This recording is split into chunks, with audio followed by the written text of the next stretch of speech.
Sa liblib na baryo ng San Toribio, nakatira ang isang magsasakang nagngangalang Olik, isang binatang ulila sa magulang na namumuhay sa kahirapan ngunit may busilak na puso. Maliit lamang ang kanyang bahay, isang kubong yari sa kawayan at pawid, nakatirik sa gilid ng palayan na pag-aari ng mayamang hatsyenderong si Don Ildefonso. Araw-araw, bago pa sumikat ang araw, gising na si Olik. Sa lamig ng umaga at hamog na bumabalot sa palayan, maririnig na ang ingay ng kanyang kalabaw na si Berto habang hinahaplos niya ito ng marahan. "Tiyaga lang, Berto, balang araw, aahon din tayo sa hirap," wika ni Olik habang inaayos ang araro. Kilala sa baryo si Olik bilang masipag ngunit laging tinataboy ng kamalasan. Sa kabila ng kanyang pagsisikap, kadalasan ay kinakain ng peste ang kanyang mga pananim o sinasalanta ng ulan ang kanyang ani. Kapag hindi ito nangyari, ang mga tauhan ni Don Ildefonso naman ang unang bumibili ng ani niya sa murang halaga. Ngunit kahit ganoon, hindi siya nawawalan ng pag-asa. Isang dapit hapon, matapos ang buong araw ng pagtatrabaho, napagpasyahan ni Olik na magpahinga muna sa ilalim ng puno ng malaking balete sa dulo ng kanyang sakahan. Noon ay madalas iwasan ng mga taga-baryo ang punong iyon dahil sinasabing pinamumugaran daw ito ng mga engkanto at nilalang na hindi nakikita ng ordinaryong mata. Ngunit si Olik, dahil sa kanyang pagod, ay naupo roon at nakatulog. Habang payapang natutulog si Olik, may malamig na simoy ng hangin na dumampi sa kanyang balat. May narinig siyang tila mga bulong, mga tinig na umaawit sa wikang hindi niya maintindihan. Dahan-dahan siyang nagising at sa kanyang pagkakadilat ay tumambad sa kanya ang isang kakaibang liwanag mula sa gitna ng mga ugat ng puno. Mula sa liwanag, lumitaw ang isang lalaking may mahabang buhok, maputing kutis, at suot na kasuotang parang yari sa sinag ng buwan. Ang mga mata nito ay kumikislap na tila may bituin sa loob. "Hindi ka natatakot sa akin, mortal?" tanong ng nilalang. Napahawak si Olik sa kanyang dibdib, ngunit hindi siya tumakbo. "Hindi po. Wala naman po akong ginagawang masama. Dito lang po ako nagpahinga." Mahinahon niyang sagot. Ngumiti ang nilalang. "Marami ang lumalapit sa punong ito, ngunit lahat ay natatakot. Ikaw lamang ang may dalisay na puso na hindi nanginginig sa takot. Ako si Rio, tagapag-ingat ng punong balete at ng kayamanan ng kalikasan."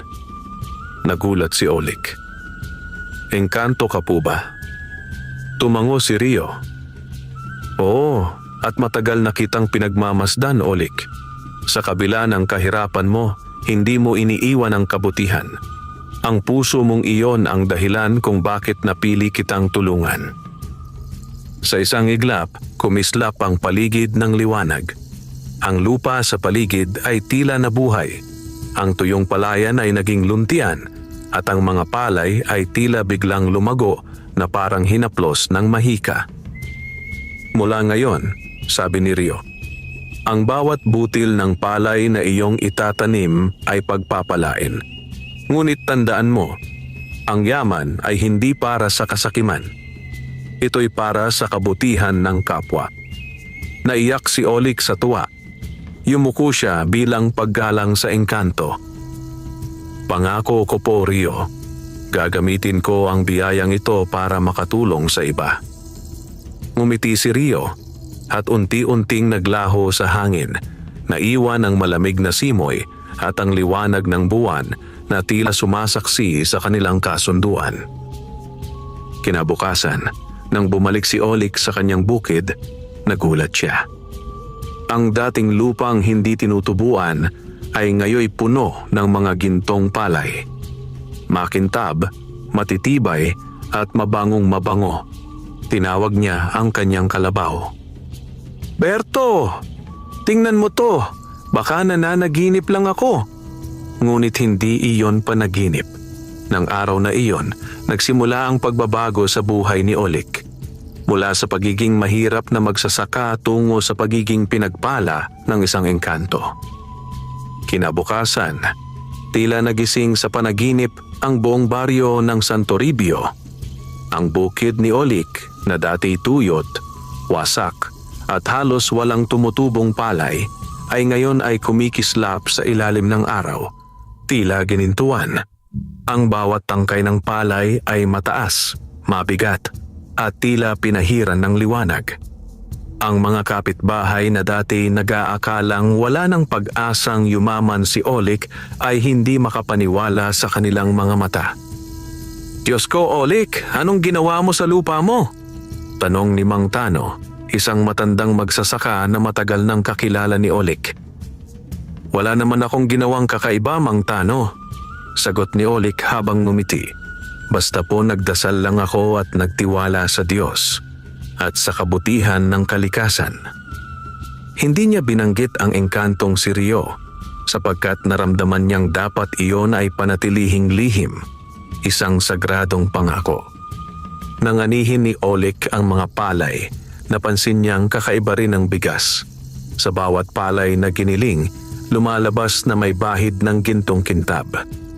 Maging ang amoy ng bigas ay kakaiba, mabango, parang sinamahan ng mga bulaklak ng gabi. At nang iluto niya ito, ang amoy ay kumalat sa buong baryo. Hindi nagtagal, kumalat ang balita. Ang dating mahirap na si Olik ay ngayon ay mayroong palay na hindi pa nakikita kailanman. Dumagsa ang mga tao mula sa karatig baryo upang makita ang kakaibang ani niya. May mga bumibili, may mga gustong magtanong, at may mga nag-aalok na bilhin ang kanyang lupa. Ngunit si Olik ay mahinahon. "Hindi ko po ibebenta. Ang lupa ay biyaya ng kalikasan. Hindi ito dapat ikalakal ng sakim." Ang ganitong pananalita ay hindi nagustuhan ni Don Ildefonso, ang pinakamayamang hasyendero sa baryo.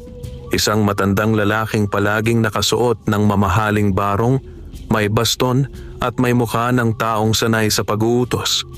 Sa loob-loob niya, hindi niya matanggap na ang isang mahirap na tulad ni Olik ay biglang umangat nang hindi humihingi ng tulong sa kanya. Isang gabi, ipinatawag ni Don Ildefonso ang kanyang katiwala na si Tomas, isang tusong lalaking matagal nang kinatatakutan sa baryo.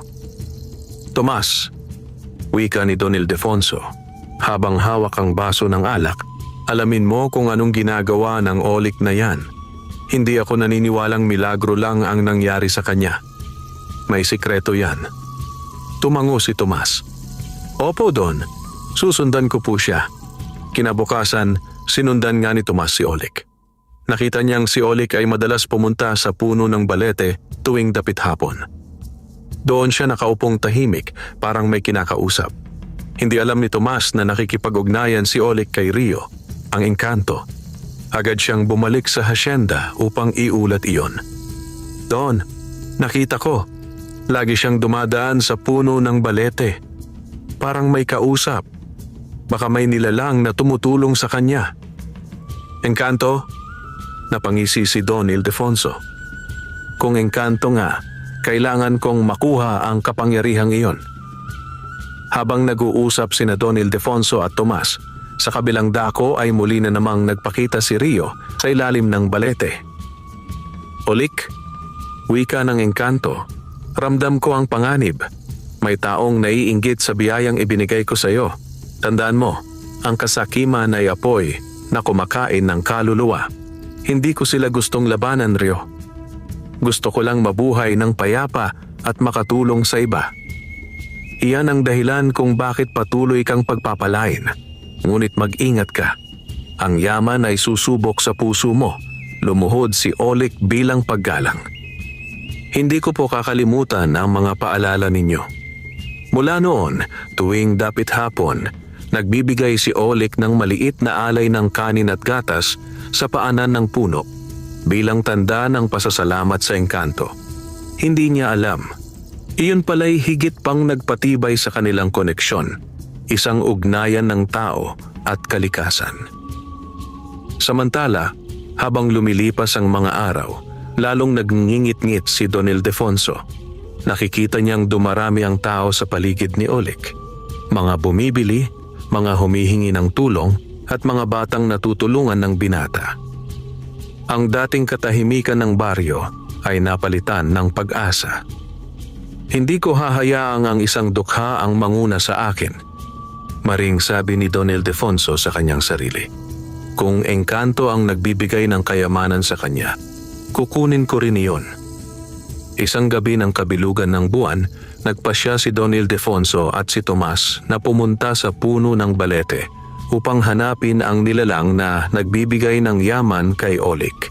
Sa kanilang pagdating, ramdam agad nila ang kakaibang lamig ng paligid.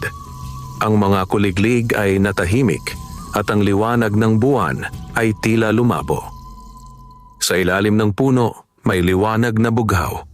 Doon ay lumitaw si Rio, ang engkanto, na tila walang takot na humarap sa kanila. "Bakit kayo nandito?" tanong ng engkanto sa malamig na tinig. "Gusto kong malaman kung paano mo pinayaman si Oleg," sabad ni Don Ildefonso. "Kung kaya mo siyang payamanin, kaya mo rin akong gawing mas makapangyarihan." Ngunit ngumiti lamang si Rio, mapanatag. Ang kayamanan ay para sa may dalisay na puso, hindi ito para sa pusong sinakmal ng kasakiman. Nagngit-ngit si Don Ildefonso.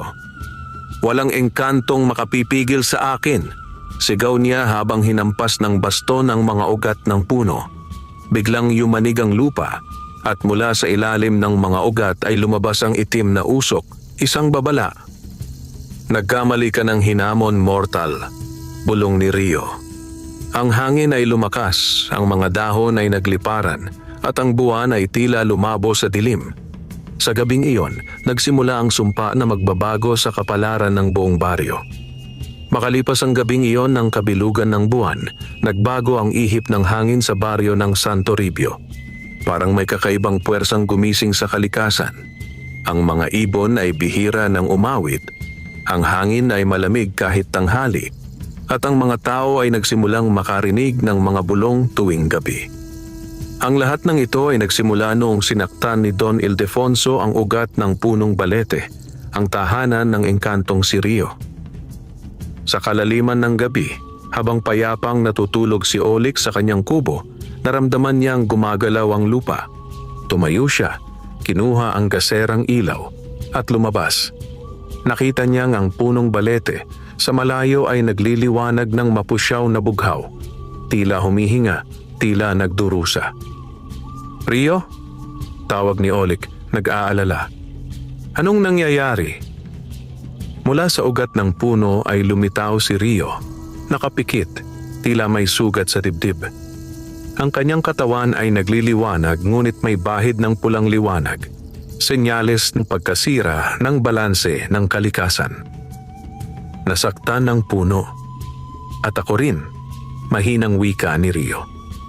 Ang baston ng taong sakim ay tumama sa ugat ng buhay. Dahil dito, ang sumpa ng kasakiman ay kumawala. "Sumpa?" tanong ni Oleg, habol ang hininga. "Oo," tugon ng engkanto. "Kapag ang banal na puno ay sinaktan ng pusong marumi, ang sumpa ng lupa ay magigising.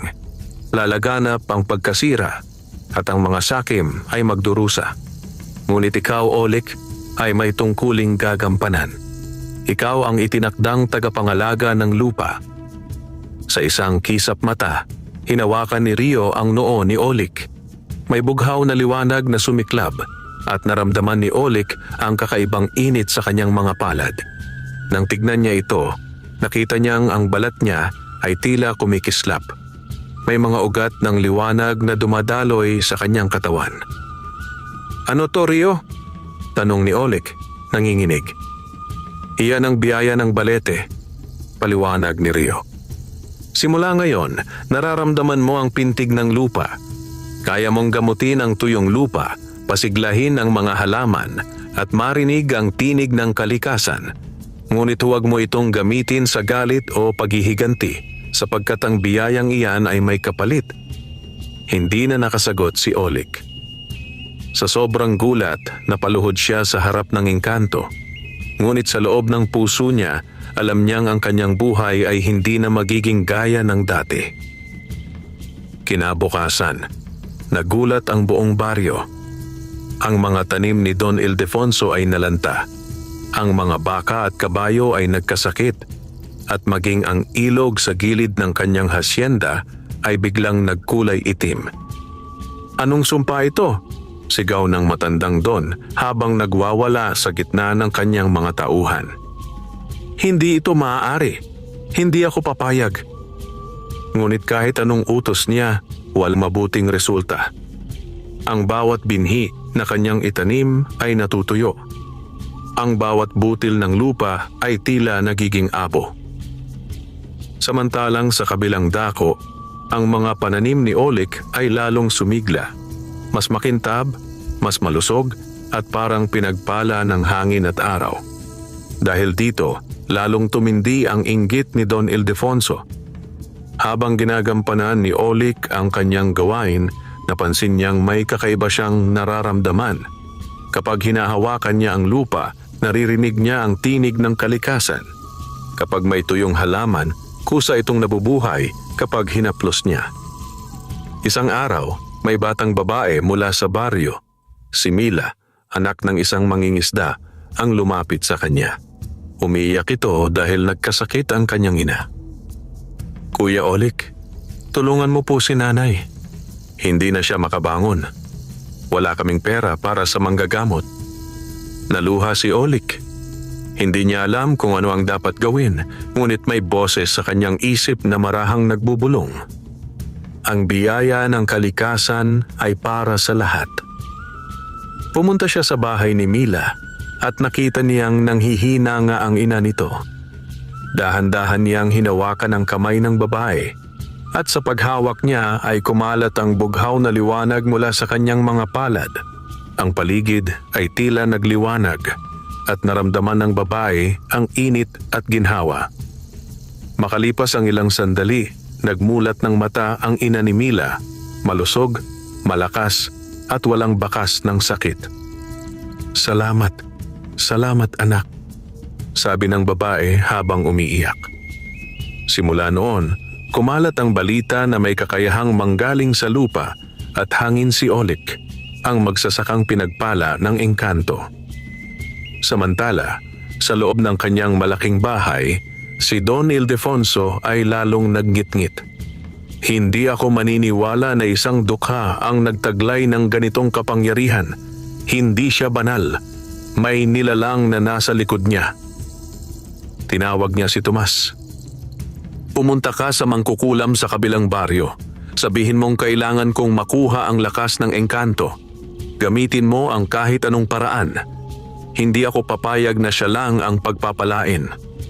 Tumango si Tomas, bagaman halatang takot. Opo, Don, gagawin ko. At sa gabing iyon, nagsimula ang pakikipagsabwatan ng kasamaan, ang pakikipagkasundo ni Don Ildefonso sa isang mangkukulam na magtatangkang sirain si Olik at ang engkantong si Rio. Sa kabilang banda, muling nagpakita si Rio kay Olik. Marami kang natulungan, ngunit tandaan mo, ang bawat biyaya ay may kapalit. Huwag mong hayaang makapasok ang kasamaan sa iyong puso.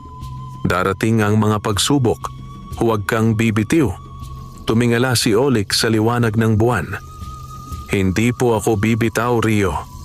Hanggat kaya ko, ipaglalaban ko ang kabutihan ng lupa at itatama ko ang mga kasalanang nagawa sa punong ito. Ngumiti si Rio at ang hangin ay tila humaplos sa mukha ni Olik, isang tanda ng pagtitiwala ng engkanto sa kanya. Ngunit sa malayo, sa madilim na bahagi ng gubat, may mga matang nagmamasid. Si Tomas, dala ang utos ng kasamaan, ay nakikinig sa kanilang usapan. At sa susunod na kabanata, siya ang magiging daan upang magsimula ang mas malaking laban. Lumipas ang ilang araw mula nang lumaganap ang sumpa sa lupain ni Don Ildefonso. Ang dating mabungang sakahan niya ay tuluyan ng nalanta at ang kanyang mga tauhan ay nagsimulang matakot. Marami sa kanila ang nagbitiw sa trabaho dahil sa mga kababalaghang nararanasan tuwing gabi. May mga aninong lumilipad, mga alingasngas sa hangin, at mga hayop na biglang namamatay sa gitna ng gabi. Sa halip na magsisi, lalong tumigas ang puso ni Don Ildefonso. Ang galit niya kay Olik ay nauwi sa matinding pagkasuklam. Para sa kanya, hindi katanggap-tanggap na ang isang mahirap at dating alipin ng lupa ay ngayon ay mas pinagpala kaysa sa kanya. Kaya isang gabi, ipinatawag niya si Tomas, ang kanyang tapat ngunit duwag na katiwala. "Tomas," wika ng Don habang malamig na sinasalinan ng alak ang baso. "Naayos mo na ba ang sinabi ko?" "Opo, Don," nanginginig na sagot ni Tomas. "Nakipagkita na po ako kay Salome, ang mangkukulam sa baryo ng Tungkod. Siya raw ay may kakayahang sirain ang ugnayan ng tao at engkanto. Kapalit lang po ay isang alay." "Alay?" singhal ni Don Ildefonso. "Sabihin mo sa kanya, bibigyan ko siya ng kahit anong hilingin niya, basta mawala ang kapangyarihan ni Olik." Tumango si Tomas, ngunit bakas sa kanyang mukha ang takot. Kilala niya si Salome, isang matandang babae na dating albularya, ngunit dahil sa paggamit ng madilim na mahika, itinakwil ng mga tao. Ang sino mang lumapit sa kanya ay madalas nagkakaroon ng kamalasan at ang kanyang mga mata ay tila kumikislap sa dilim. Kinabukasan, sa ilalim ng malamlam na langit, naglakbay si Tomas sa baryo ng Tungkod. Sa gitna ng kakahuyan, naroon ang bahay ni Salome, isang lumang kubo na napapalibutan ng mga tuyong dahon at itim na uwak. Paglapit ni Tomas, narinig niya ang tinig ng matanda. "Matagal kitang hinihintay, Tomas. Alam kong ikaw ang utusan ng taong sakim na nagngangalang Don Ildefonso." Napaurong si Tomas. "Paano ninyo nalaman?" Ngumiti si Salome at lumitaw mula sa dilim. Ang kanyang buhok ay puti ngunit parang usok at ang kanyang mga kuko ay mahahaba't kulay itim. "Walang lihim na hindi ko naaamoy. Ang galit ni Don Ildefonso ay sumisingaw mula sa iyong balat. Tulungan niyo kami, Inang Salome," pakiusap ni Tomas.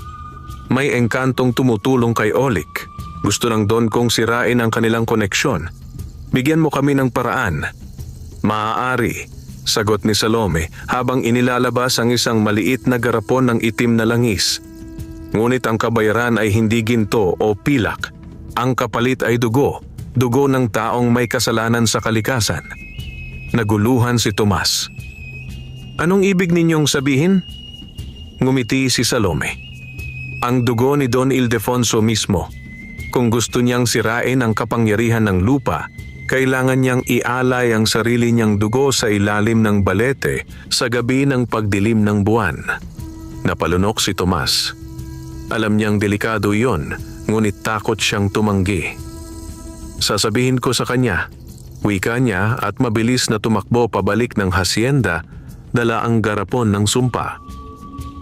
Samantala, sa kabilang dako, si Olik ay nakaramdam ng kakaibang pangamba. Habang nasa kanyang bukid, naramdaman niyang biglang nagbago ang ihip ng hangin. Ang mga ibon ay lumipad palayo at ang mga palay ay tila yumuko sa takot. Sa sandaling iyon, nagpakita si Rio, ngunit kakaiba ngayon ang kanyang anyo. Ang kanyang liwanag ay mas malakas at ang kanyang tinig ay puno ng pagkabahala. "Olik," sabi niya, "nararamdaman ko ang paglapit ng kadiliman. May mangkukulam na pinakawalan upang sirain ang ugnayan natin. Kailangan nating pag-isahin ang ating lakas." "Pag-isahin?" tanong ni Olik. "Oo," tugon ni Rio. "Kung mananatili tayong magkahiwalay, madali tayong mapahina ng sumpa. Ngunit kung pagsasanibin natin ang ating lakas, magiging isa ang iyong katawan at ang kalikasan." Lumuhod si Olik. "Gawin natin, Rio. Kung ito ang paraan para maprotektahan ang lupa at ang mga tao, handa ako." Tumindig si Rio at inilagay ang kanyang palad sa dibdib ni Olik. Sa sandaling iyon, isang malakas na liwanag ang bumalot sa kanila. Ang hangin ay umikot, ang lupa ay nagliyab sa liwanag at ang mga ugat ng puno ng balete ay parang kumalat sa lupa nakapalibot kay Olik. Nang magwakas ang liwanag, huminga si Olik ng malalim. Ang kanyang mga mata ay kumikislap ng bughaw at ang kanyang katawan ay tila pinagsama ng laman at liwanag ng kalikasan. Simula ngayon, wika ni Rio, ang bawat tibok ng puso mo ay tibok din ng lupa. Ngunit mag-ingat. Kapag ginamit mo ito sa puot, magiging abo ang lahat ng iyong pinaghirapan. Nauunawaan ko, sagot ni Olik. Hindi ko ito gagamitin sa kasamaan. Lumipas ang ilang araw at dumating ang tinatawag ng matatanda na gabi ng dilim. Ang gabi kung kailan ang buwan ay natatakpan ng itim na ulap at ang liwanag ng lupa ay sinusubok ng dilim. Habang abala si Olik sa kanyang bukid, naramdaman niyang may kakaibang presensyang papalapit. Ang mga aso ay tahol ng tahol at ang hangin ay amoy abo. Sa kabilang dako, sina Don Ildefonso at Tomas ay palihim na naglakad papunta sa puno ng balete, dala ang garapon ng itim na langis ni Salome. Sigurado ka ba rito, Tomas? Tanong ni Don halatang kinakabahan. Opo, Don, tugon ni Tomas. Sabi ni Inang Salome, kapag ibinuhos ninyo ito sa ugat ng puno habang nag-aalay ng dugo, mawawala ang kapangyarihan ni Olik. Ngunit bago pa man nila maibuhos ang langis, biglang umihip ang malakas na hangin. Ang mga dahon ng balete ay lumipad at mula sa gitna ng ugat ay lumitaw si Rio kasabay ni Olik, na ngayon ay nakabalot sa bughaw na liwanag. Tama na, Don Ildefonso, sigaw ni Olik. Ang kasakiman mo ang sumisira sa lahat. Tumigil ka na. Ngunit humalakhak ang matandang Don. Walang dukhang magsasaka ang makakapigil sa akin. Sigaw niya sabay buhos ng langis sa ugat.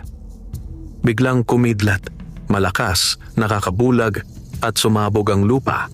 Nayanig ang buong baryo. Mula sa ilalim ng puno, lumabas ang itim na usok na bumalot kay Don Ildefonso. Napasigaw siya habang ang balat niya ay unti-unting nagdidilim, parang nilalamon ng apoy. Si Tomas ay tumakbo sa takot habang si Olik ay lumapit kay Rio. Anong gagawin natin? Tanong ni Olik. Hindi pa huli ang lahat, sagot ni Rio. Ngunit kakailanganin nating harapin ang kasamaan na pinalaya niya. At sa gabing iyon, sa ilalim ng madilim na langit, ipinanganak ang itim na nilalang mula sa sumpa ng balete. Isang aninong may anyo ng tao, ngunit nagmumula sa kasakiman at puot ng Don. Maitim ang langit, tila nilamon ng dilim ang buwan. Sa ilalim ng punong balete, kung saan binuhos ni Don Ildefonso ang sumpang langis ni Salome, unti-unting lumitaw ang isang itim na usok na kumikilos na parang may buhay.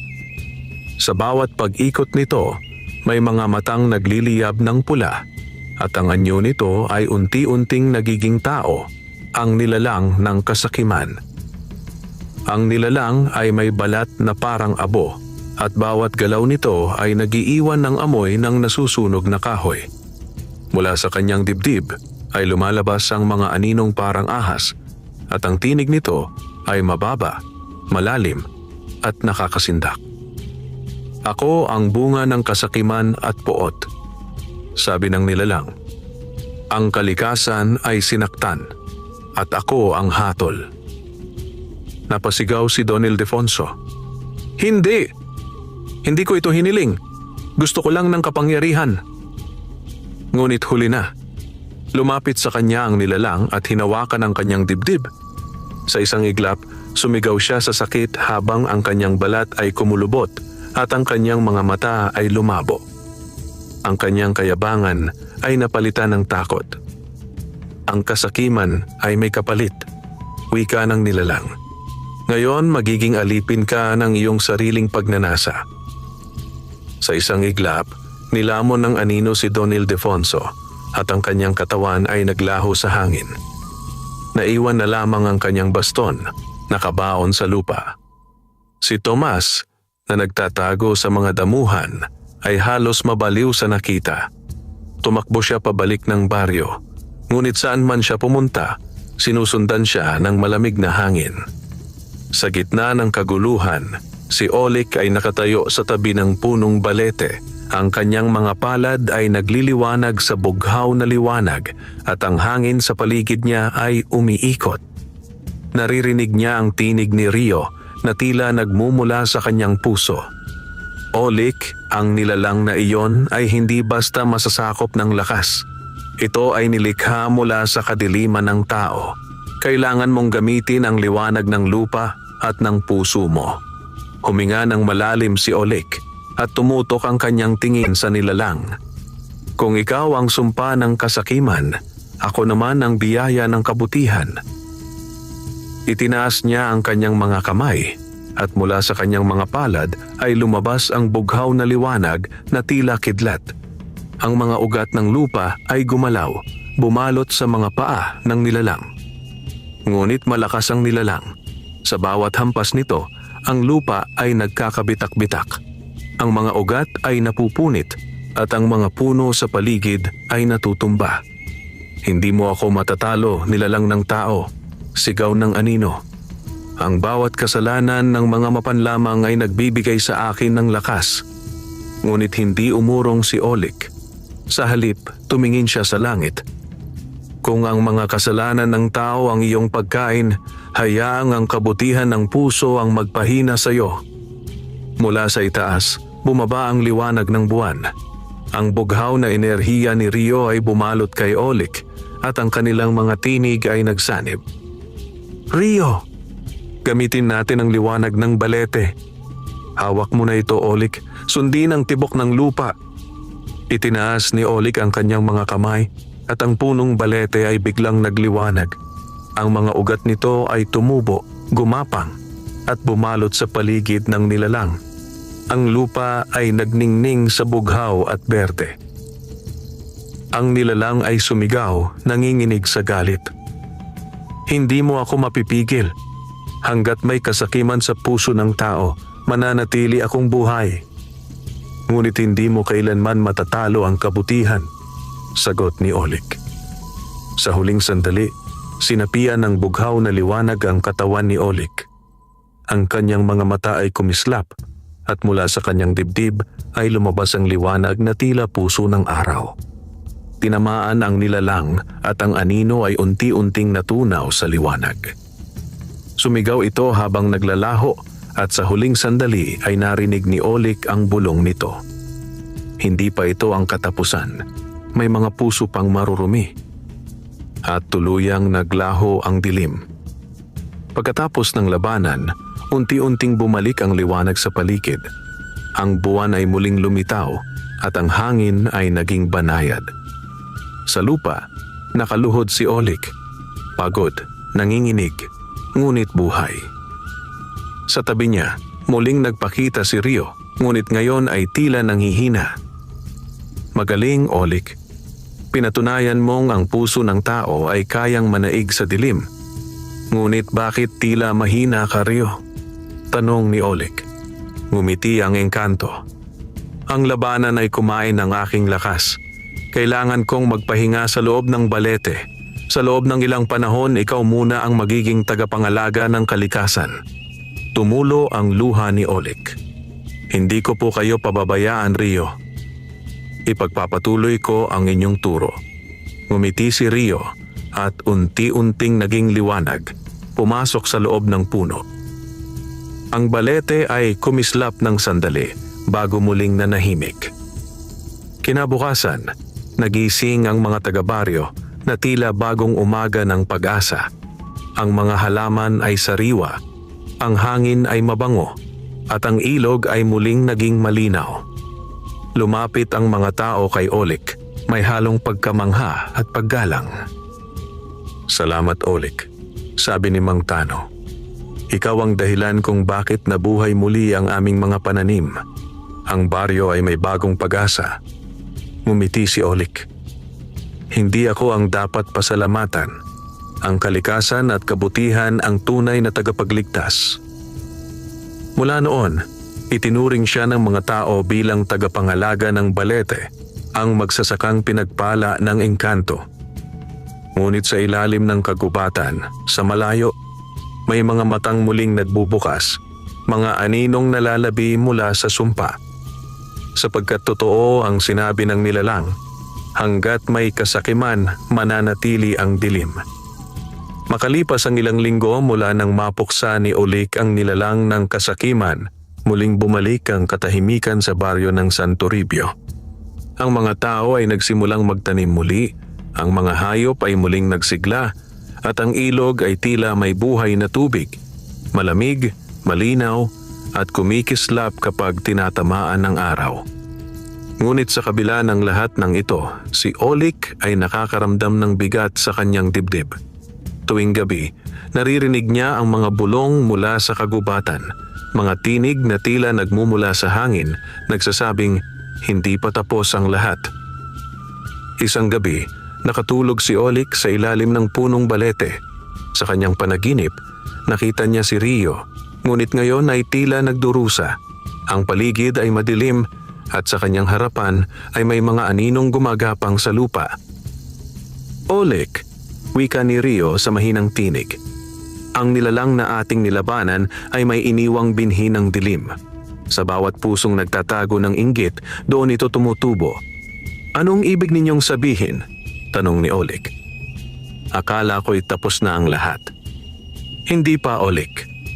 Ang kasamaan ay parang damo sa ilalim ng lupa. Kapag hindi binunot ng ugat, muling tutubo.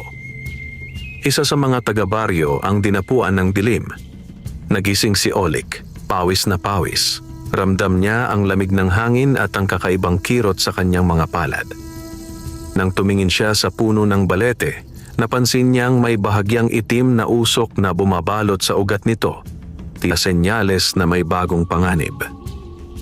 Kinabukasan, napansin ng mga taga-baryo na may mga kakaibang nangyayari.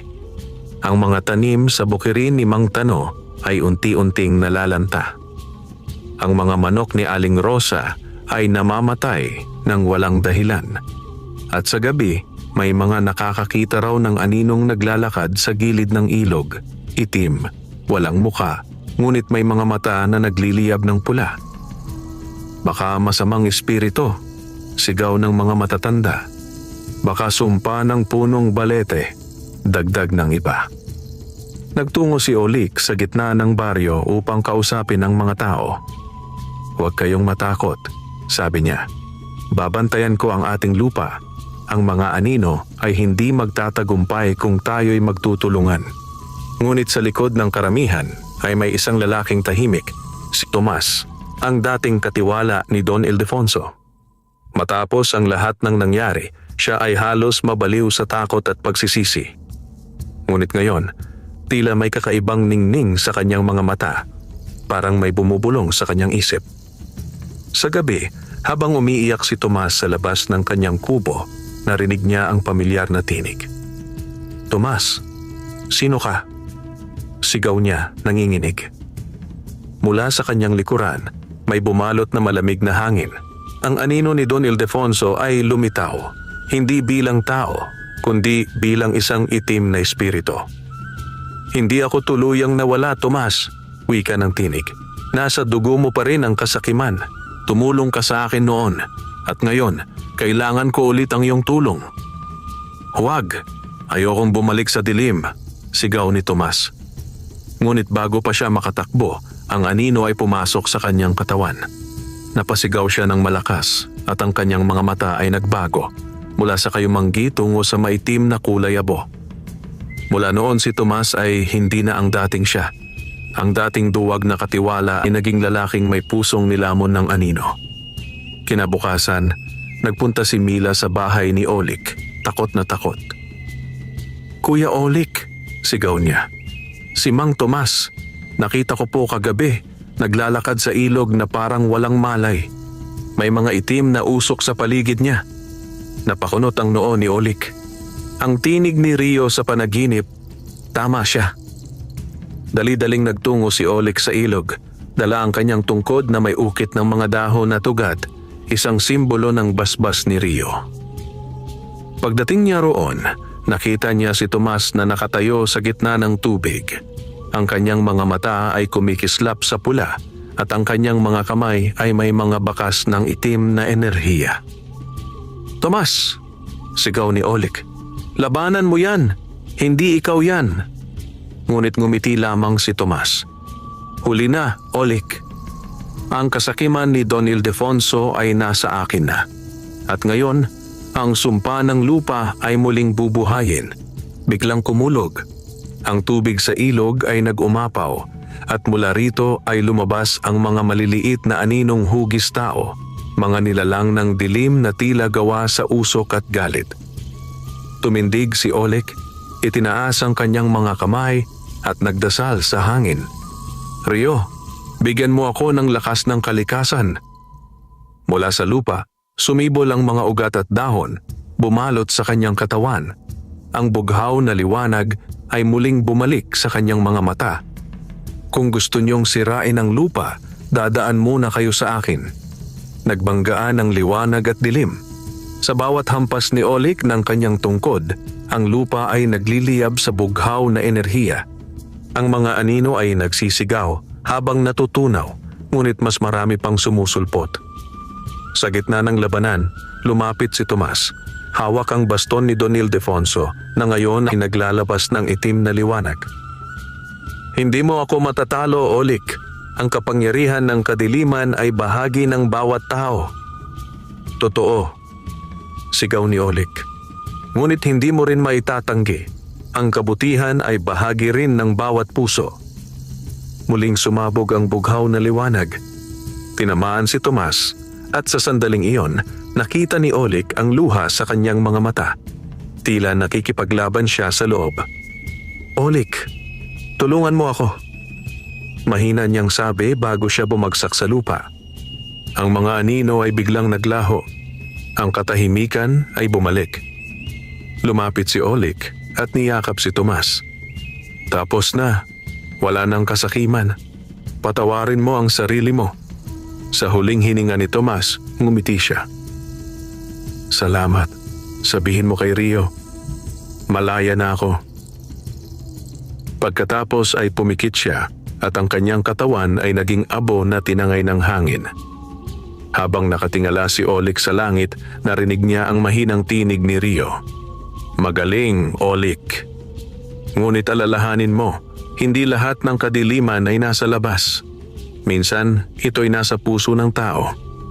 Patuloy kang maging tagapangalaga ng liwanag." Ngumiti si Olik, huminga ng malalim at itinanim muli ang kanyang tungkod sa tabi ng ilog. Sa sandaling iyon, sumibol ang isang bagong puno, isang punong simbolo ng panibagong pag-asa. Ngunit sa di kalayuan, sa pinakaloob ng kagubatan, isang pares ng pulang mata ang muling nagliwanag. May bagong nilalang na nagising, isang espiritong mas matanda, mas makapangyarihan, at mas mapanganib. Makalipas ang ilang linggo mula nang mapahinga ang kaluluwa ni Tomas, muling bumalik ang katahimikan sa baryo ng San Toribio. Ngunit sa kalaliman ng kagubatan, sa lugar na hindi pa nararating ng tao, may pumintig na kakaibang enerhiya. Mula sa mga ugat ng mga punong matagal nang natutulog, muling gumalaw ang isang sinaunang espiritu, ang tagapukaw ng kadiliman. Ang espiritu ay matagal nang natutulog sa ilalim ng kagubatan ng Biringan, isang lugar na ayon sa mga matatanday tahanan ng mga engkanto, diwata, at nilalang na nilimot ng panahon. Ang hangin doon ay mabigat at ang mga dahon ay laging kulay abo. Sa gitna ng kagubatan, sa isang hukay na puno ng itim na mga ugat, bumukas ang isang mata, malaki, mapula, at nagliliyab sa galit.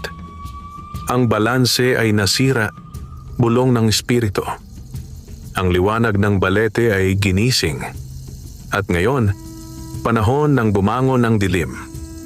Ito ang Lakandumog, ang matandang espiritu ng kasakiman at puot, na minsang itinali ng mga engkanto libu-libong taon na ang nakararaan.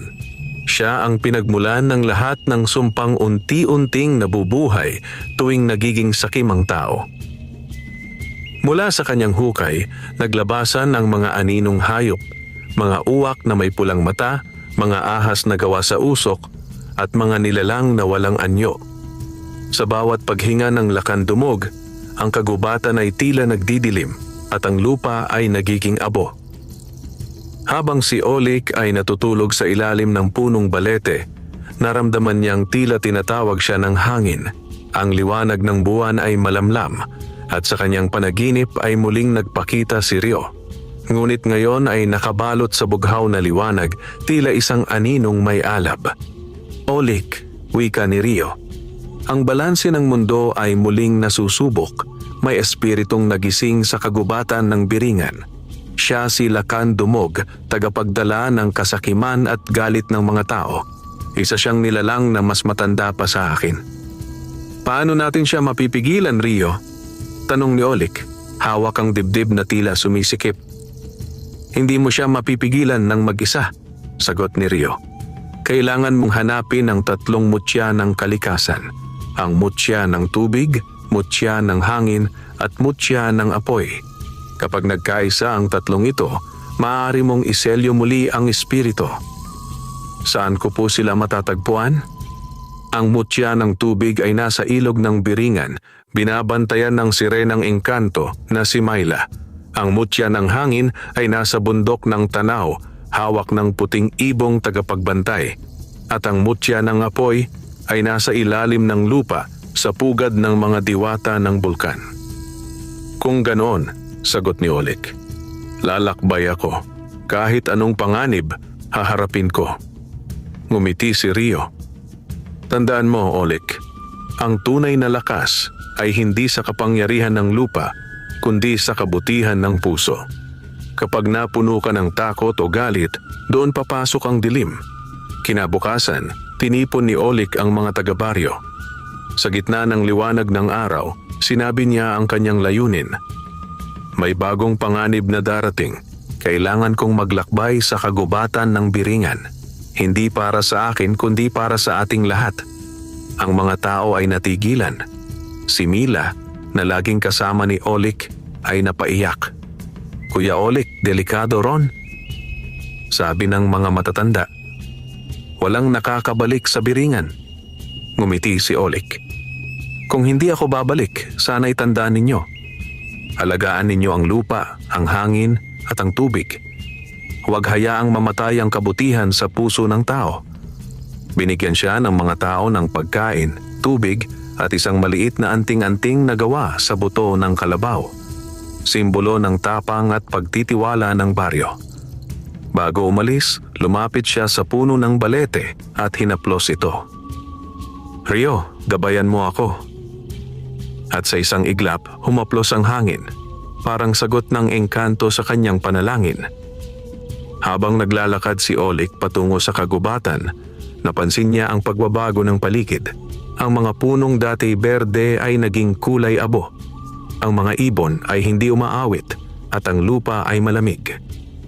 Pagpasok niya sa loob ng Biringan, nakarinig siya ng mga bulong, mga tinig ng mga nilalang na parang humihingi ng tulong. Sa bawat hakbang, naramdaman niyang tila may mga matang nakamasid sa kanya.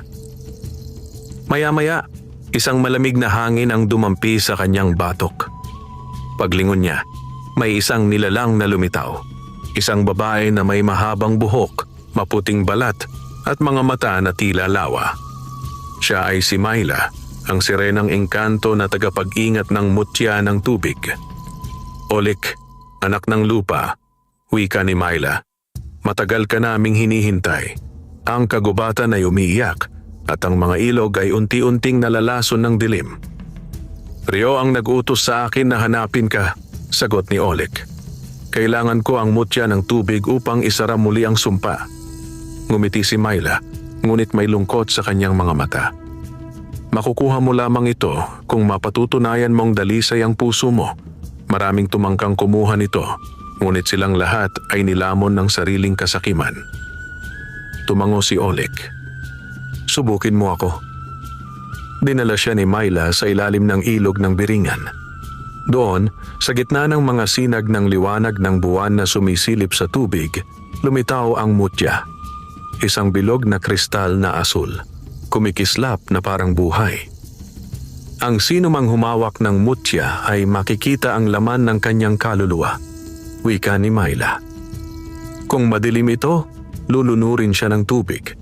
Kung dalisay, lilitaw ang liwanag. Humakbang si Oleg, kinuha ang mutya at agad na kumislap ang tubig. Sa loob ng ilang sandali, nakita niya ang kanyang sarili sa anyong anino. Lahat ng takot, lahat ng galit, lahat ng pangungutya ng mga taong dati humamak sa kanya. Ngunit sa halip na matakot, ngumiti siya. Hindi ko itatanggi ang dilim sa puso ko, ngunit pipiliin kong manatili sa liwanag. Sa sandaling iyon, ang tubig ay naging malinaw at ang mutya ay sumiklab sa bughaw na liwanag. Ngumiti si Myla. Taglay mo ang dalisay na puso, Olik. Ang mutya ng tubig ay iyo na. Ibinigay niya ang kristal kay Olik at ang ilog ay kumalma. Bago umalis, lumapit si Myla at hinawakan ang balikat ni Olik. Mag-ingat ka, anak ng lupa. Ang lakandumog ay hindi ordinaryong espiritu. Kapag nakuha niya ang iyong galit, maaari kang maging sandata niya. Tumango si Oleg. Hindi ako magpapaalipin sa dilim. Hanggat buhay ako, ipagtatanggol ko ang mundo. Lumubog si Myla pabalik sa ilog at si Oleg ay muling naglakad. Dala ang mutya ng tubig patungo sa bundok ng Tanaw kung saan hinihintay siya ng susunod na pagsubok. Ngunit sa ilalim ng kagubatan, sa lilim ng mga punong itim, muling nagising si Lakandumog.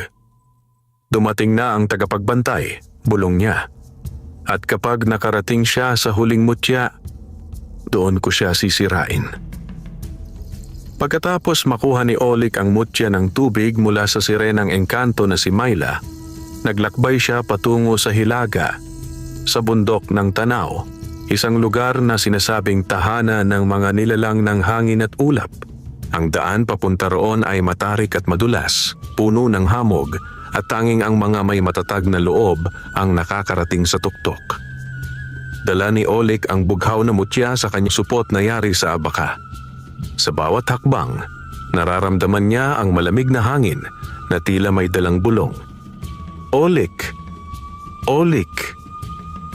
Mga tinig iyon ng hangin, mga paalala, mga pagsubok, o marahil ay mga kaluluwang naninirahan sa bundok.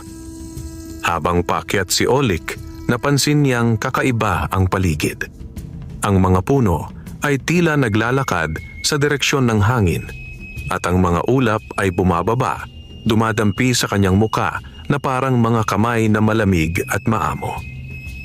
Sa gitna ng bundok, nakarating siya sa isang malawak na kapatagan na puro damo.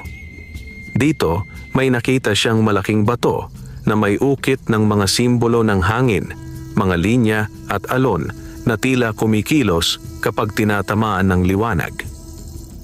Biglang bumuhos ang malakas na ihip ng hangin at mula rito ay bumaba ang isang malaking ibong kulay puti.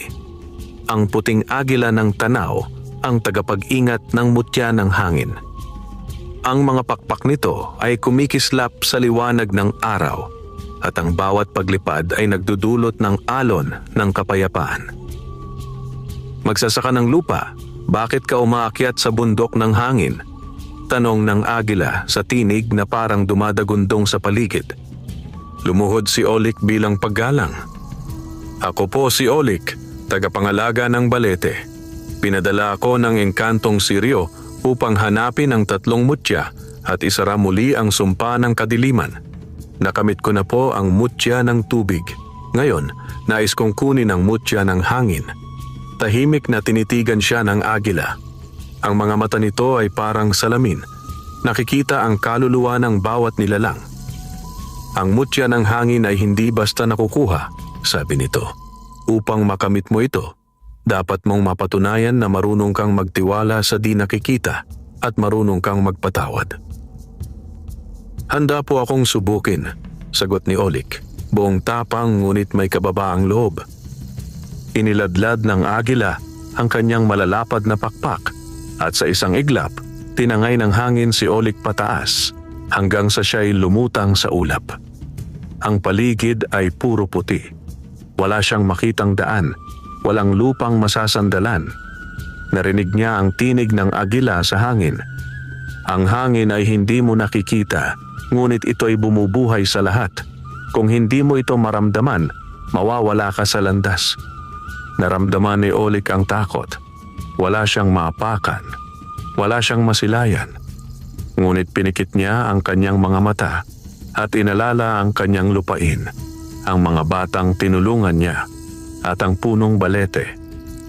"Rio, bigyan mo ako ng lakas," bulong niya. Habang nakapikit, nakarinig siya ng mga tinig, ang mga alaala ng kanyang buhay. Ang mga panahong siya'y binastos ng mayayamang magsasaka. Ang mga pagkakataong siya'y inapi at gutom.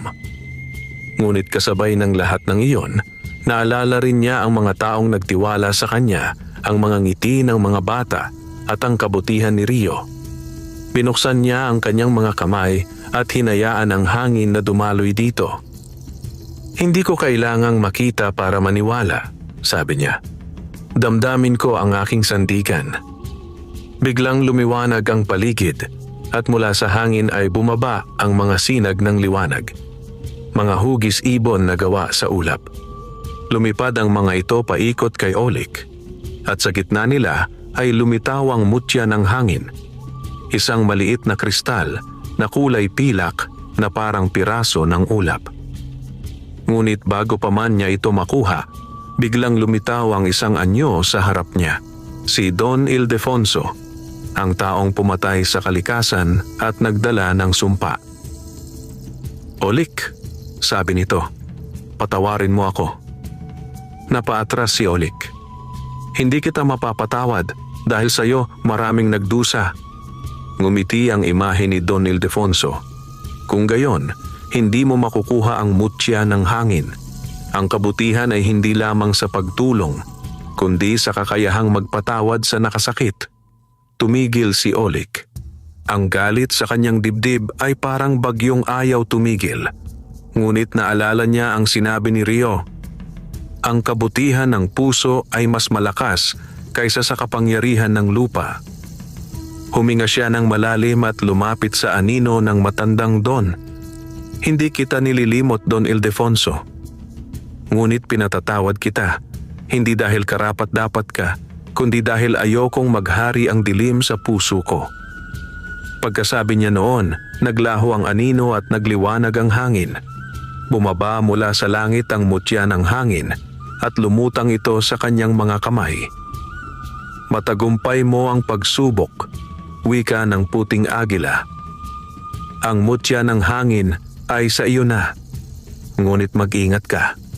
Ang huling mutya, ang mutya ng apoy, ay may kapangyarihang sumunog kahit sa pusong dalisay." Tumango si Olik. May ngiti, ngunit bakas ang pagod. "Salamat po, Agila ng Tanaw. Iingatan ko ang mutya."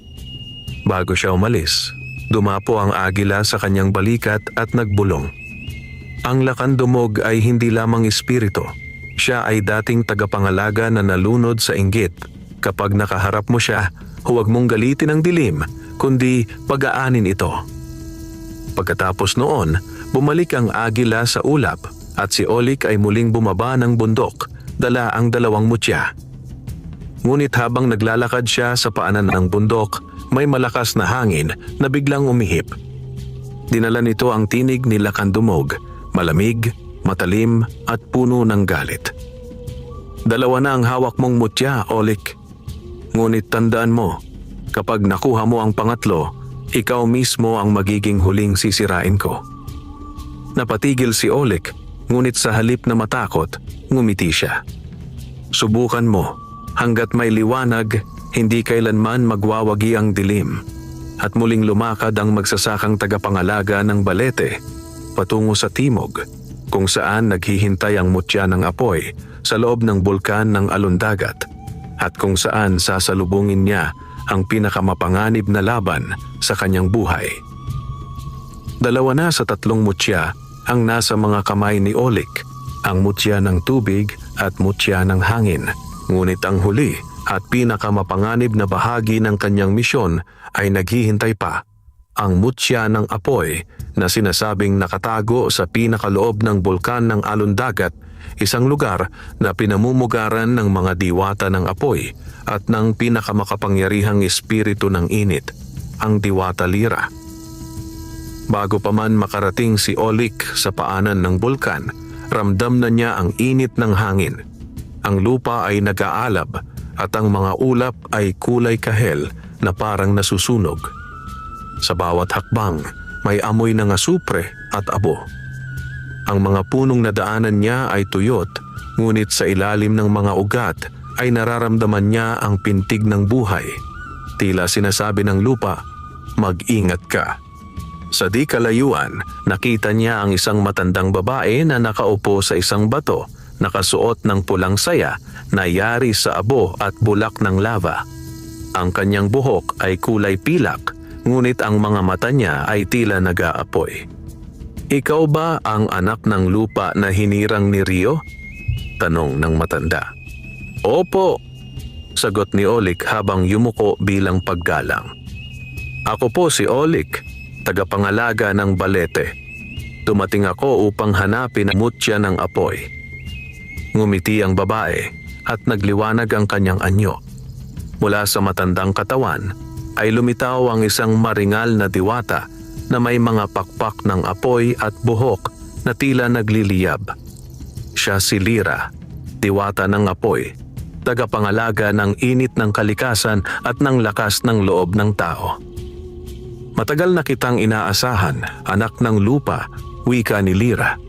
Ngunit tandaan mo, ang apoy ay hindi basta kapangyarihan. Ito ay buhay, nakapagliligtas at nakasisira.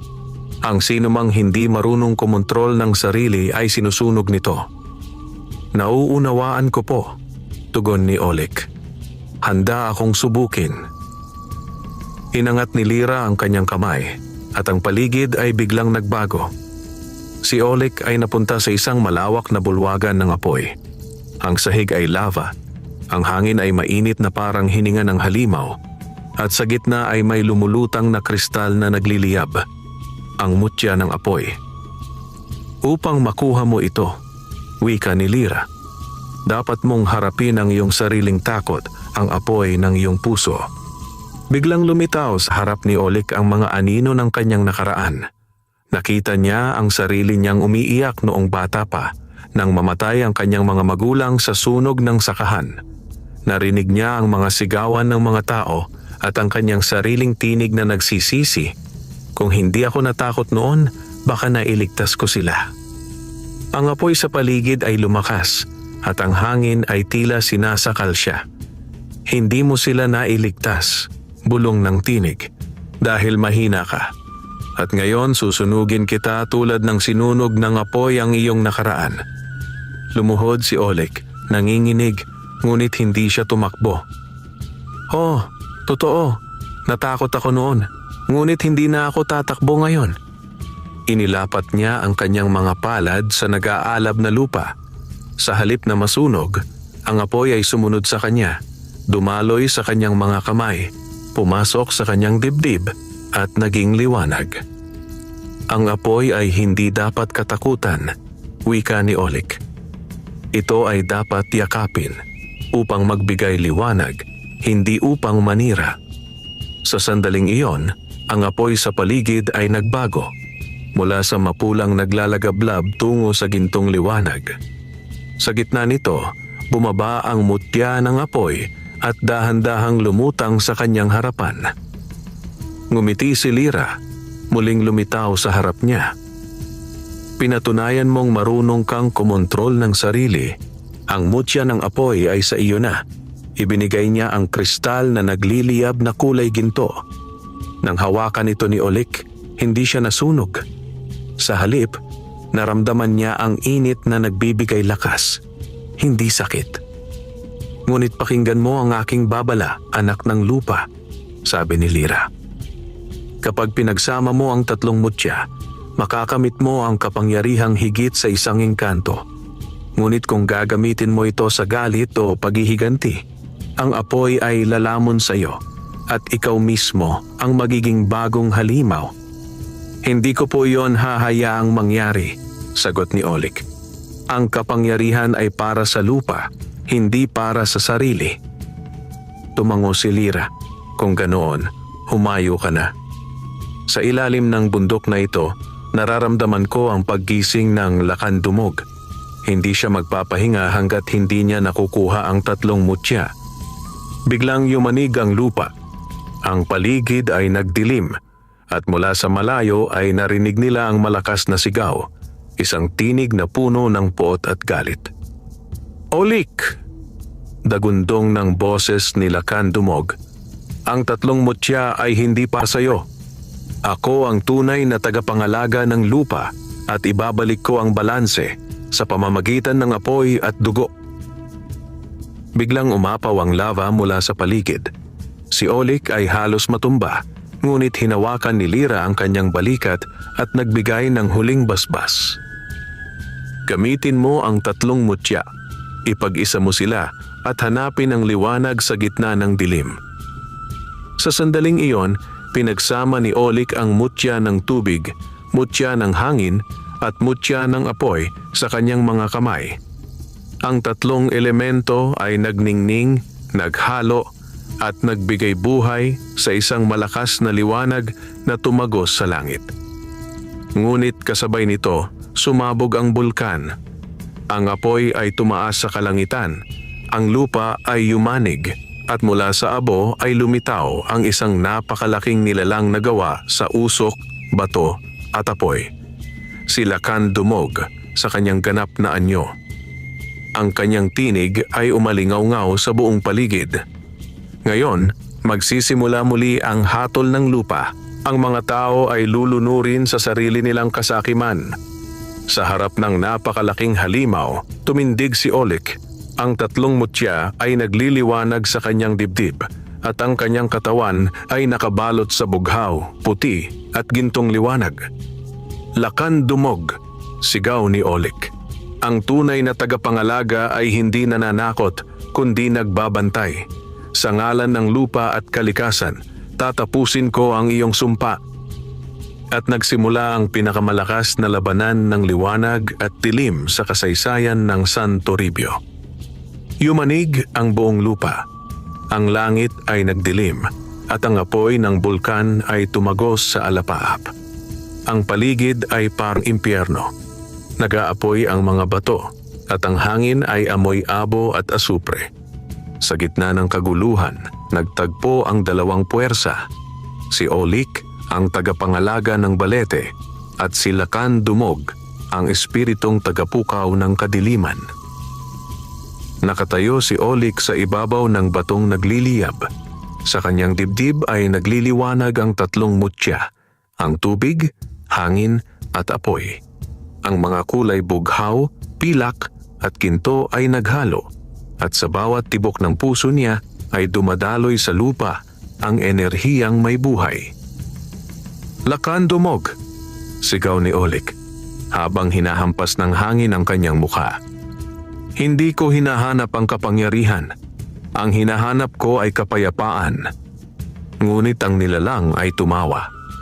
Isang malalim, nakakatakot na halakhak na umalingaw-ngaw sa kabundukan. Kapayapaan? Ang tao ay hindi kailanman marunong niyan. Ang inyong kasakiman ang bumuhay sa akin at ako ang magiging hatol sa inyong lahat. Mula sa katawan ni Lakandumog ay lumabas ang libo-libong anino. Mga hugis tao na sumisimbolo sa kasalanan ng sangkatauhan, inggit, puot, kasinungalingan, kasakiman. Tumindig si Olik at sa kanyang isipan ay narinig niya ang tinig ni Ryo.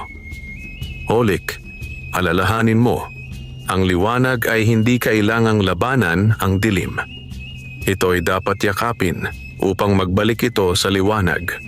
Nagbanggaan ang dalawang puwersa, liwanag at kadiliman. Sa bawat hampas ng mga anino ni Lakandumog, Sumisigaw si Olik ng mga dasal ng kalikasan. Hangin ng kabundukan, linisin ang hangin ng kasinungalingan. Tubig ng ilog, hugasan ang kasalanan ng tao. Apoy ng buhay, sunugin ang kasamaan ngunit huwag ang kabutihan. Sa bawat sigaw niya, naglalabas ang lupa ng bughaw na liwanag. Ang hangin ay lumakas, ang tubig mula sa ilalim ng bulkan ay bumukal at ang apoy ay naging gintong liwanag na hindi nakakasunog kundi naglilinis. Ngunit malakas si Lakan Dumog. Bawat atake ni Olik ay tinatapatan niya ng sigaw ng puot. Hindi mo ako malalabanan. Ang tao mismo ang pinagmumulan ng aking lakas. Hanggat may kasakiman, mananatili ako. Nang hina si Olik. Lumuhod siya at halos mapuputol na ang kanyang hininga. Ang mga anino ay nagsimulang bumalot sa kanya. Hindi mo kaya, bulong ni Lakan Dumog. Tanggapin mo ang dilim at ikaw ang magiging susunod kong katawan. Ngunit biglang lumiwanag ang paligid. Sa pagitan ng dilim, may dumampi sa balikat ni Olik. Isang malamig ngunit mahinahong hangin. Sa liwanag na iyon ay lumitaw si Rio, ang engkanto ng balete sa kanyang tunay na anyo, hindi bilang isang nilalang ng liwanag lamang, kundi bilang espiritu ng kalikasan mismo. Hindi mo siya madadala, Lakan Dumog, sabi ni Rio. Ang batang ito ay may pusong mas matibay pa sa lupa at mas dalisay pa sa hangin. Rio, mahinang sabi ni Olik. Tulungan mo ako. Hindi kita tutulungan, tugon ni Rio. Sapagkat kaya mo na. Tumindig si Olik. Itinaas niya ang kanyang dalawang kamay sa langit at sa kanyang mga palad ay nagliyab ang tatlong mutya. Pinagsama niya ang mga ito sa gitna ng kanyang dibdib at sumigaw. Sa ngalan ng lupa, tubig, hangin at apoy, sa ngalan ng kabutihan at kalikasan, bumalik ka sa iyong pinagmulan, Lakan Dumog. Sumabog ang liwanag, isang nakasisilaw na liwanag na parang araw. Ang hangin ay umikot sa hugis spiral, ang tubig ay pumailan lang at ang apoy ay sumanib sa liwanag ng buwan. Ang nilalang na si Lakan Dumog ay sumigaw. Unti-unting natutunaw ang kanyang anyo. Hindi pa tapos ang lahat. Hanggat may kasamaan sa puso ng tao, babalik ako. At hanggat may kabutihan, sagot ni Olik, may mananatiling tagapangalaga. Sa huling sigaw ng nilalang, ito'y tuluyang naging abo na dinala ng hangin. Ang bulkan ay kumalma, ang apoy ay namatay, at ang lupa ay naging berde. Matapos ang labanan, bumagsak si Olik sa lupa, pagod ngunit buhay. Sa kanyang tabi, muling lumitaw si Rio, ngayon ay nakangiti, payapa at napapaligiran ng mga alitap-tap. Magaling, anak ng lupa, wika ni Rio. Tinapos mo ang sumpa at ibinalik ang balanse ng mundo. Ngunit Rio, sagot ni Olik, babalik daw siya. Totoo, tugon ng engkanto. Ang dilim ay hindi kailanman nawawala. Ngunit hanggat may mga pusong tulad mo, hindi ito maghahari. Inilabas ni Olik ang tatlong mutya, ngunit unti-unti itong lumiwanag at pumasok sa lupa. Saan sila pupunta? Tanong niya. Ngumiti si Rio. Sa kanilang tunay na tahanan, ang kalikasan mismo ang magtatago sa kanila hanggang sa muling kailanganin ng tao. Pagkalipas ng ilang araw, bumalik si Olik sa Santo Ribio. Ang mga tao ay nagbunyi sa kanyang pagdating. Ang dating tuyong palayan ay muling naging luntian. Ang ilog ay malinis at ang mga hayop ay masigla. Si Olik, sigaw ng mga bata. Siya ang tagapangalaga ng balete. Lumapit si Mila at inabot sa kanya ang isang maliit na palayok ng tubig. Para sa inyo, Kuya Olik, sabi niya. Simbolo ng buhay. Gumiti si Olik. Ininom ang tubig at tumingin sa langit. Ang hangin ay banayad at sa ilalim ng araw ay tila naririnig niya ang tinig ni Rio. Ang kalikasan ay buhay Dahil sa mga taong may mabuting puso, ipagpatuloy mo, Olik. Hindi lang ikaw ang magsasaka. Ikaw ay tagapangalaga ng mundo. Isang gabi pumunta si Olik sa ilalim ng punong balete. Umupo siya sa tabi ng ugat at ibinulong. Rio, salamat sa lahat. Mula sa hangin, may dumampi sa kanyang muka. Isang malamig na simoy na parang yakap. At sa kalangitan, isang bituin ang kumislap ng maliwanag bago tuluyang naging 3, bughaw, pilak at ginto, ang 3 kulay ng mga mutya. Ngumiti si Olik at pumikit. Payapa, ang lupa ay huminga, ang mga dahon ay kumaway, at ang hangin ay kumanta ng awit ng kalikasan. Mula noon, ang baryo ng San Toribio ay nakilala bilang baryo ng liwanag, at sa gitna nito ay nakatayo ang punong balete, luntian, malago at buhay, na sinasabing tahanan pa rin ng engkantong si Rio at ng alaalang iniwan ng magsasakang si Olik, na may pusong kasing busilak ng kalikasan. Wakas.